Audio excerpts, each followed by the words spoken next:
So ngayon mga kaprobinsya, ang itatanim natin, ito, yung Caballero Dwarf.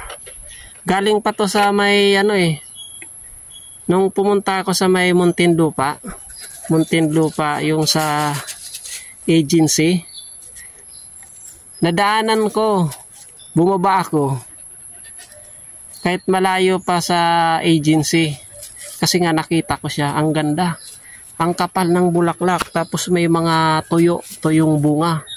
Bumaba ako, tapos papunta na sa agency, naglakad na lang ako,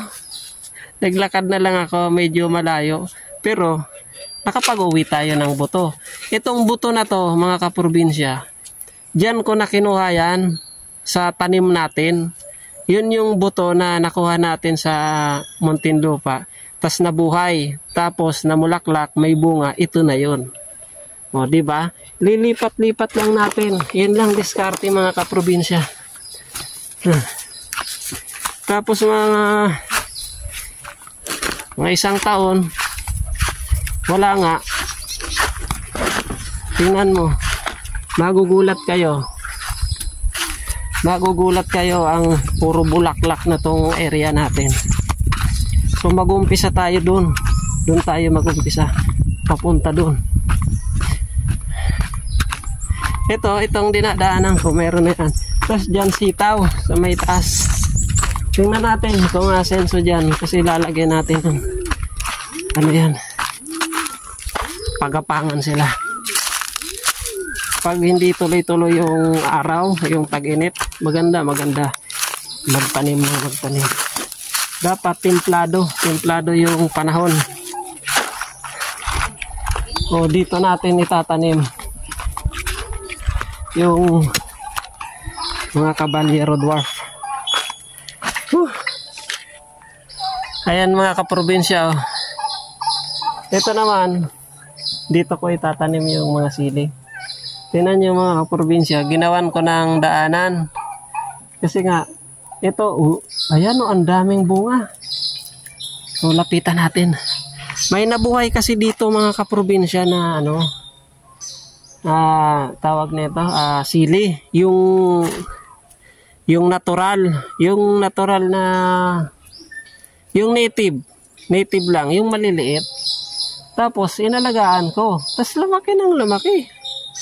O, lapitan natin, pakita ko sa inyo. Tapos ito, ayan, may kuyabano pa tayo dito. Kaya 40 pieces yan mga kaprobinsya. Ayan naman. Yung langka, ayun, kuyabano pa. Ayun, oh. Yun. Kuyabano, ayun. Tapos ito. Ayan, oh, kuyabano. Tapos yun.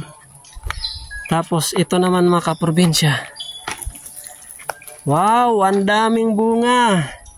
Pinapahinog natin to mga kaprobinsya kasi ang natin dito, habol.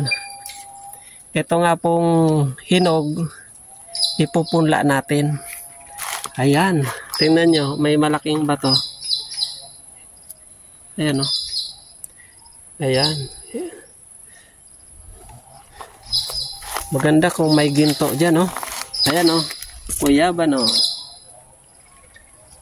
Kuyabano, ayan, oh. Wow. Ayun pa, kuyabano. Ayun, tingnan nyo mga kaprobinsya, oh. Hitik na hitik sa bunga.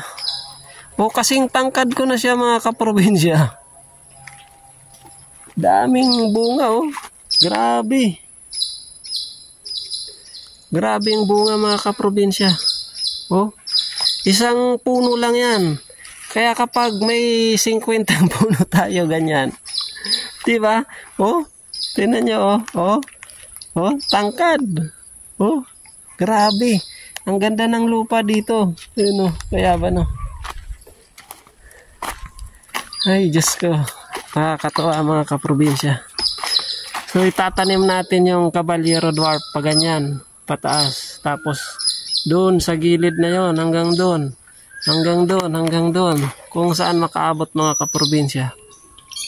Kasi yung daanan, ang ganda kasi namumulaklak na yan. Tingnan nyo mga kaprobinsya. Buhay lahat. Yan. Ayan. Pag nabuhay lahat doon. Doon yung gilid na yon. Yan. Yung gilid na yun, oh, yun, paganyan, doon. Gigilid natin hanggang doon, tapos hanggang doon. Mga bulaklak. Parang pasyalan na ito mga kaprobinsya. At ito yung golden shower mga kaprobinsya, oh. Tingnan nyo, oh, ang laki na. Oh, kita nyo? Ang laki na mga kaprobinsya. Pag tumaas pa yan, tas namulaklak dito. Ayan lang. Ayan yung ating tanim na pechay. Ang lago. Ayan. So ayan mga kaprobinsya, tapos na po tayong magtanim ng Caballero Dwarf. So naikot natin yun papunta doon sa gilid ng bundok mga kaprobinsya. Natapos na natin. So halos maghapon tayo dito sa bundok. Na-enjoy natin yung pagtatanim dahil nga sinamantala natin na umulan-ulan. Ayan mga kaprobinsya, oh. Ayan, oh. Ayan yung oh. Yan, diretso doon. Tinaniman natin yun. Hanggang doon sa kabila, pag ganyan.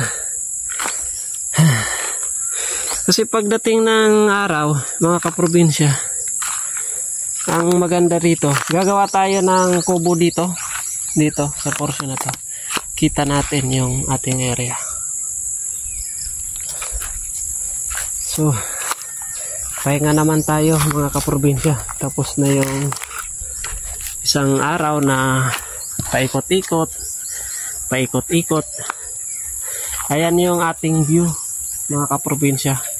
Ito yung ating kabundukan na nakikita nyo. Napakaganda ng ating background. Ayan. Wala na pong nakaharang dyan mga kaprobinsya, oh. Napakalinis na. Napakalinis mga kaprobinsya. Ayan, oh. Hanggang doon. Ayun, oh. Ayan. Ito yung bagong clearing natin mga kaprobinsya, oh. Yan. Hanggang dito. Hanggang doon. Ayun. Kitang-kita natin. Ito yung ating mga alaga. Ayun si Rain. Ayan.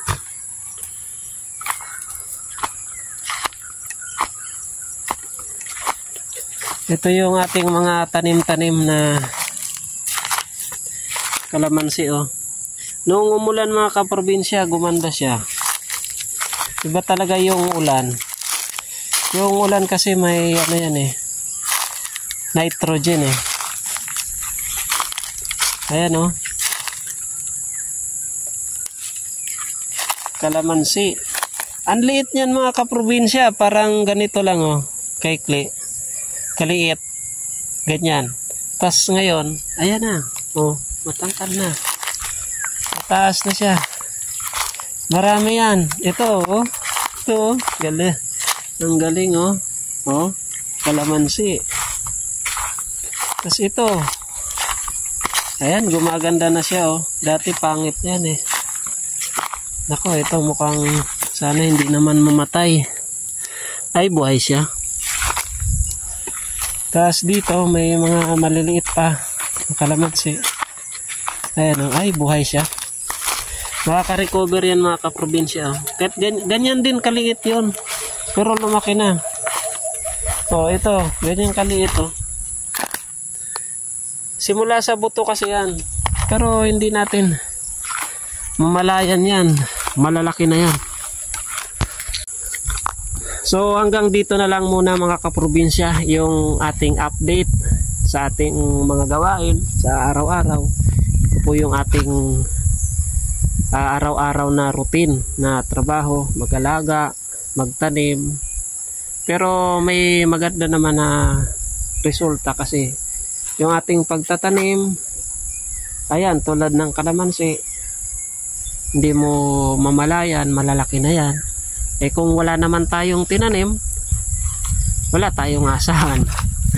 Ganoon naman. Tsaka yung ating area mga kaprobinsya, talagang nabago. O, kita nyo mga kaprobinsya, o, kabilaan po, kitang-kita na yung shape ng bundok. Lalo na pag natabas natin ito mga kaprobinsya. Ito, pag natabas na natin yan lahat, hanggang doon.